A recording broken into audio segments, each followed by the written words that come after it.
Okay, so I just ended up with this one and I was running out of time. So I just want to clarify that these are lowercase letters S, T, and U. And you will see that when they're naming a line.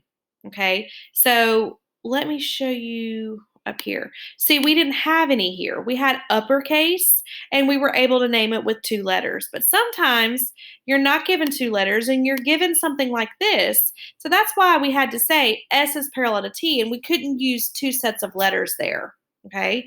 And then over here, yeah, we know that this line is perpendicular to this one. Now, this line right here has the uppercase letters, so we would call that segment CD. But there's not a way two uppercase letters on this one, so we would have to call this line U. That gets a little weird. Not a big deal in the scheme of things, but I just wanted to go over that. All right, what about this one? Well, I've got 3 tick marks here that mimic these 3 tick marks, so I can say that these two segments are congruent. Then I have 3 arcs and 3 arcs, so I can say that these two angles are congruent. So look at this. I've got WX segment, it's congruent to VW, WX, VW. And then also, I have to use 3 letters with the angles. These arcs are in the angles. So angle VTW is congruent to angle WTX. What about this one? I've got 2 tick marks, so I have those 2 segments that are congruent. I have 1 arc, so those are 2 angles that are congruent. So GF segment is congruent to GE segment, and the angle FED, so this angle, is congruent to angle EFC, this angle. All right, true or false? So from this information in this diagram, is this true? Can I say that line CD is parallel to line EF? What do you think? It is true because you have these arrows showing parallel. So that is true. Yes, it is. Okay. What about this one?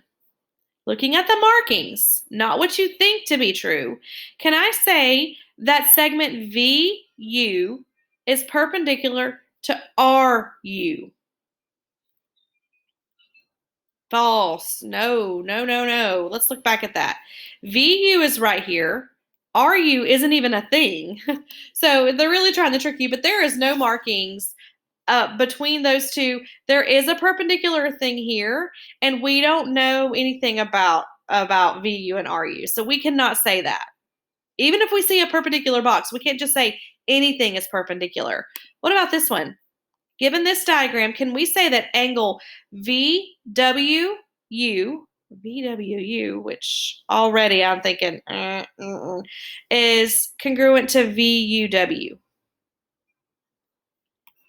That would be a false. No. I like this meme. All right, what about this? True or false? Can we say that HG is congruent to CD?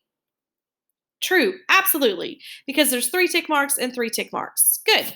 Now, I want to get to our last few note cards. Note card 129 is an example with vertical, adjacent, and supplementary angles. So I do want you to draw this image, and I want to find the measures of the missing angles.